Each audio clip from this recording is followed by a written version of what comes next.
Hey, looks like I'm alive. And hey, look, I have a new look. Anyways, apologies for the hiatus. There have been dozens of walls preventing me from uploading this, and I only recently got over the last one. With that said, welcome to the 4th episode of Seraph's Reality. I hope you enjoy your time here because I sure as hell enjoy making these.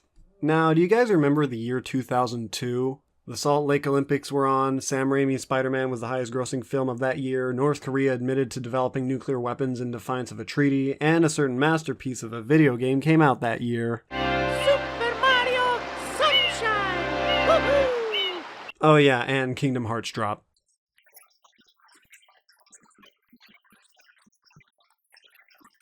So, full disclosure, I was not a Kingdom Hearts kid back in my youth. I didn't even have a PlayStation for most of my childhood. Even if I did, I had the mindset that I was way too old and way too cool to play this goofy Disney game for kids.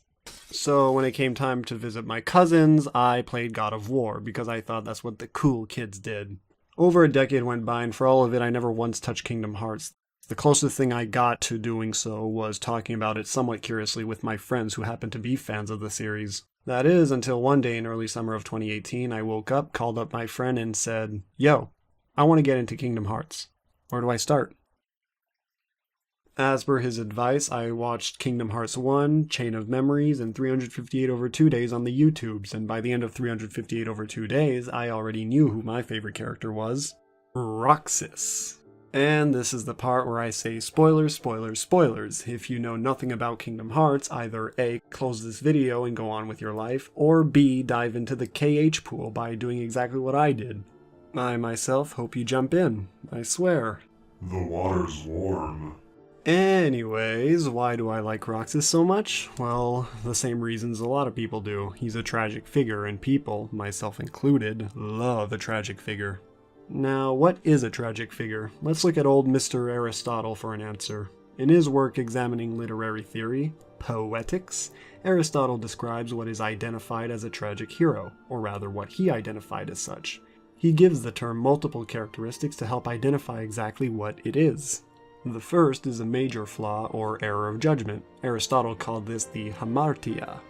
The second is the reversal of fortune brought about by this flaw or error of judgment. He called this the Parry Petia. The third is realizing that the change in fortune is due to the flaw. He called this the anagnorisis. The fourth is excessive pride, or as we still call it to this very day, hubris.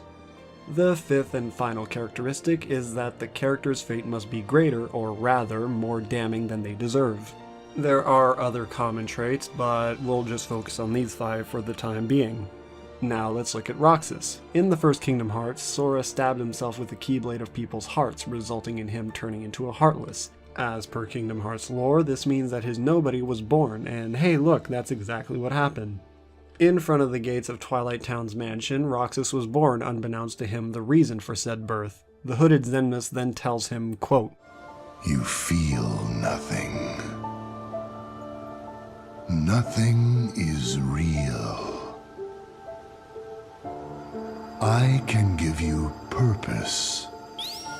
This is Zenmus already imposing onto Roxas' mindset that A, Roxas has no inherent purpose, and that B, Roxas also has no ability to think or feel on his own, having to be told what to feel and what to think. This illustrates him similar to what Axel himself describes as a zombie. Don't you remember? I acted like a zombie. Right, that first week you could barely form a sentence. Here's where I'll go on a little tangent about another pivotal reason as to why so many like Roxas. Simply put, we see his entire life story. Not to get all psychological, but when we see one's entire life as intimately and closely as Roxas's, we better understand him and can relate to him more. As we do, we start to feel more empathy and care towards him as we knew him his entire life. In 358 over 2 days, we see him grow from an unfeeling and naive tool to the driven and emotional boy he becomes 358 days later, and this character development gives us the sense that we've been with him during his entire journey. Therefore, we feel an intimate connection to the guy.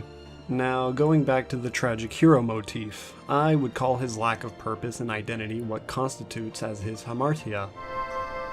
But I can't remember anything, not even from when I was born a nobody. All you did was stare into space. Oh, thanks. You know, I don't remember much either. You two sure do have a lot in common.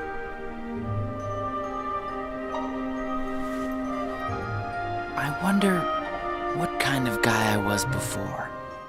Imagine not knowing who you are. Imagine not knowing what you're doing every day you wake up in the morning. But worst of all, imagine your best friend knowing the answers to those questions and simply not telling you. This leads to Roxas's Parry Petia. It was established as early as Roxas's first day in the organization when Zenmis assigned Axel to be his mentor that Axel was the one closest to Roxas, even becoming an older brother figure later on. He even grows a close friendship to the 14th member of the organization, Shion. For a while, the three have a strong friendship and often eat ice cream together, symbolizing their unity, but eventually the turn of fortune happens. Roxas starts to question more and more who he is as the story progresses.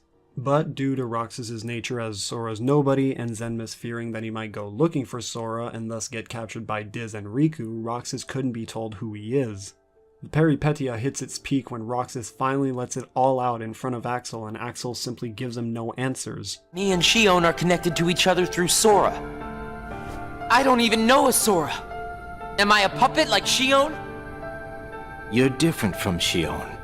Then why do... Finding out the truth doesn't always work out for the best. What makes you so sure about that? I have the right to know the truth. How did I even get here? Why am I so special? Where did I learn how to use the Keyblade? I hardly know who I am. What is so wrong with wanting some answers? Roxas. I need to know, Axel. Please. Who am I? Ironically enough, it wasn't being told that he was the nobody of Sora that led to him leaving the organization, but the fact that nobody was honest with him. Not even his alleged best friend. Roxas. Somebody knows where I came from. If I can't get answers here, I'll get them somewhere else. That'll be the person I trust.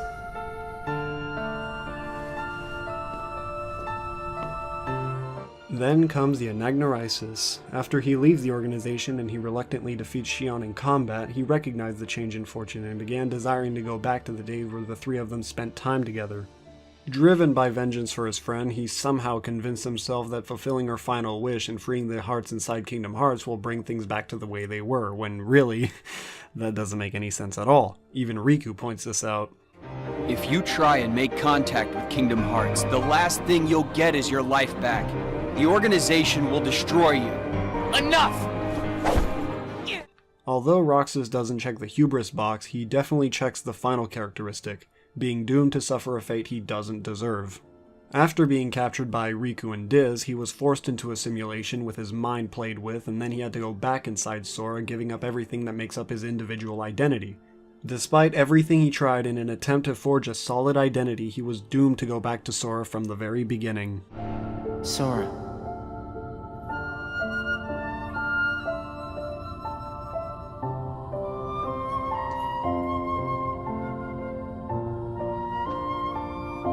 You're lucky. Looks like my summer vacation is over.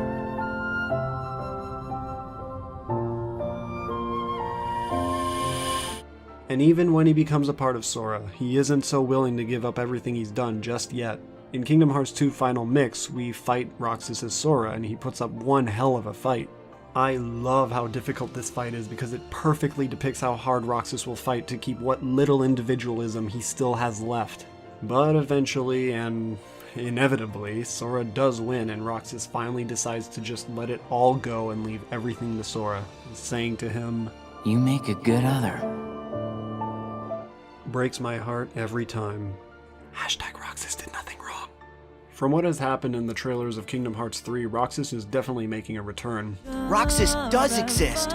His heart's inside my heart. In that case, by all means.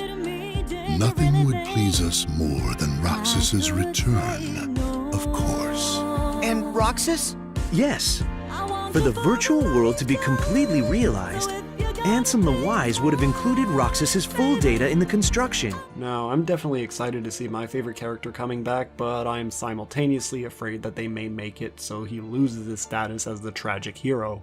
Don't get me wrong, I'm not saying Roxas should suffer anymore or anything like that, but what I am saying is that his literary impact on us as the tragic hero is the reason he's one of the best written characters in the series and why so many people, like myself, love him. But hey, I'm probably in the minority here and just yelling into the abyss. That about does it for this episode, and hey, if you liked it, don't forget to rate, comment, and subscribe, as well as clicking the notification bell to be notified about new episodes when they arrive. I promise I'll try to make more of these and try to make it a habit. Thank you so much for watching till the end, it means a lot to me. Feel free to follow me on my social media accounts and financially support me if you so want to. All of that can be found in the description below. I'm Seraph, and I'll see you lovely people next time.